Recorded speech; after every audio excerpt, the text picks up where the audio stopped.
This video is for business leaders who want themselves, their company, and their team to go further, faster, and longer, or in a word, to learn to persevere better in the face of challenges.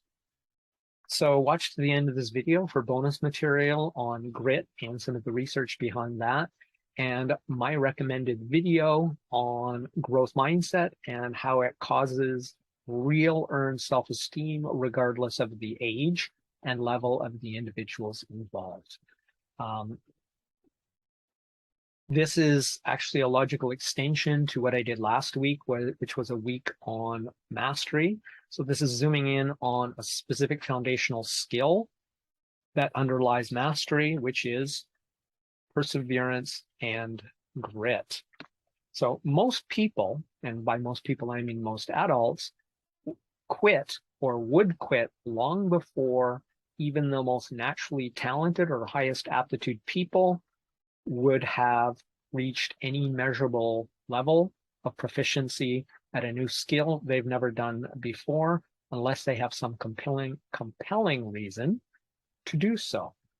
This is why and where young children, even between the age of, basically between the age of 1 and 5 years old, tend to virtually destroy all of the most confident, determined, and successful adults who are professional or otherwise. A now famous task or experiment shows that most 5-year-olds outperform most professionals at the MBA or master's level or higher in a simple task of making the tallest possible spaghetti tower, which only has 2 criteria, and that is that the spaghetti tower be freestanding and able to support a marshmallow at the very top. I'll link to a video so you can check out a talk about that specific thing, about making these towers and that task.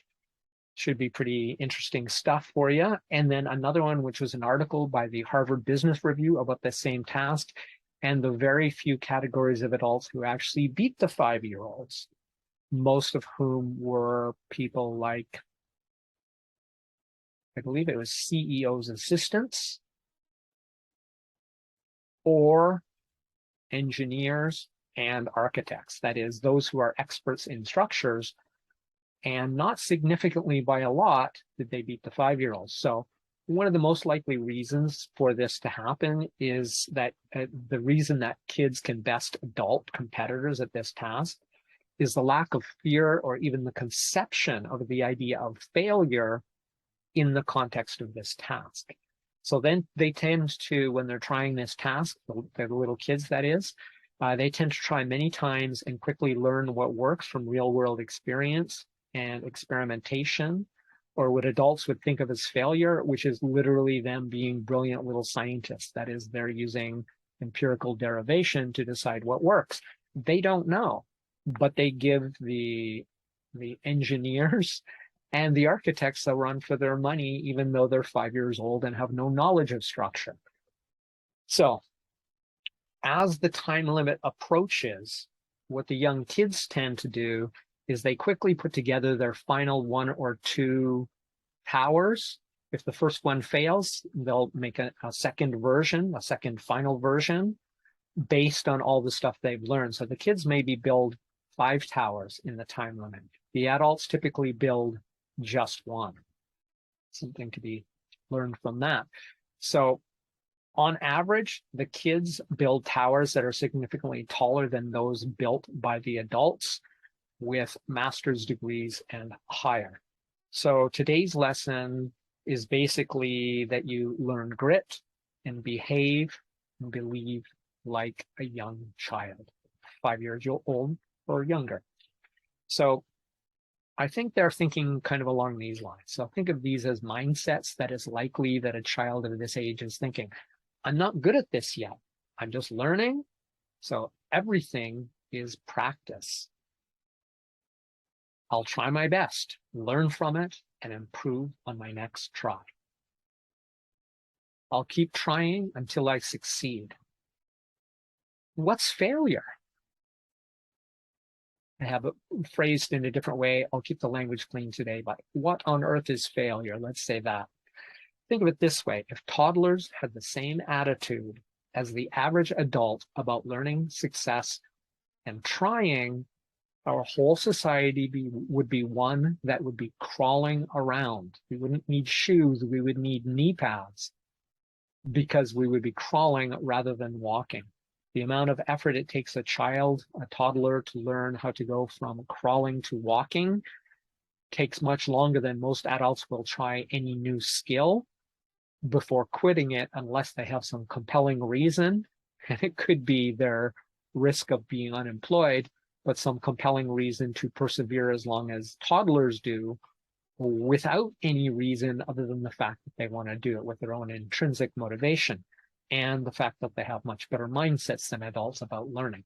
They are superior. Adults are superior learners, not inferior. They just have highly inferior mindsets about learning. They are not worse at that skill. They're much better. So young kids are basically geniuses because they tend to try until they succeed in anything they really want to do. Most adults quit after a few tries or a few minutes unless they have that really compelling reason to do so. So thank you for watching this far. You've made it to the bonus material. And the bonus material, as I promised, is going to be about growth mindset, which was made famous by Dr. Carol Dweck.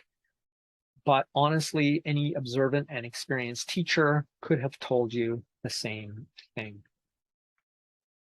Students, or the students in a classroom, regardless of age, who ultimately do the best are those who strive to improve, not those who are naturally the smartest. It's more pronounced in young learners, but you see it in adults too. So for leaders of all types, what this really means is praise for genuine effort at the top edge of the level for that particular individual, not their intellect and not the outcome. So what intuitive teachers see as obvious was verified by Dweck's research of growth mindset when she wrote that book and did that research. Students who were praised for their effort worked longer and harder than those praised for their intelligence or the outcomes they achieved. So those praised for intelligence, in fact, tended to quit sooner when faced with a difficult problem they were having that they couldn't solve or struggling to solve. Dweck's hypothesis is essentially that they were reasoning something along this lines. I'm smart. If I can't get it, it's likely nobody else can get this either.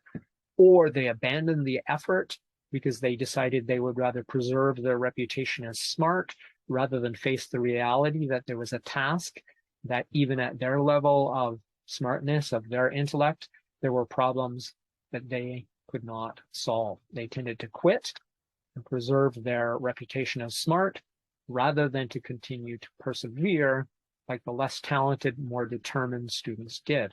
I can tell you from 16 years of teaching experience, over 16 years, that this is exactly the pattern you see in the classroom. And this is regardless of age or education. Weaker but harder working conscientious students consistently surpass their smarter but typically lazier classmates over time. This is just as true at the C-suite level as it is at the preschool level. And in fact, those two categories, those two age groups, those two groups share something very positive and in common, which I will talk about probably in tomorrow's video. So we're already to the recommended video, which is how to create self-esteem. Now, this is really about growth mindset, but I named it in response to the pandemic of misinformed self-esteem causes success training, which is baseless, unscientific, and based on research that got the direction of causation backward. And that is, they believed that self-esteem caused success.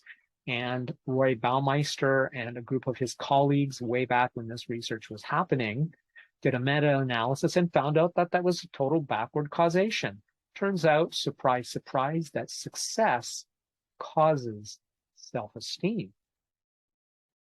So I'll put a video right here, and in the description, you can check out about that. And if you learn anything from this video, please share the love by sharing this video. Thanks. This has been Crush It Club 238. This is episode number 1 of Grit Week, and this was Perseverance. My name is Tim B. Green. Bye for now.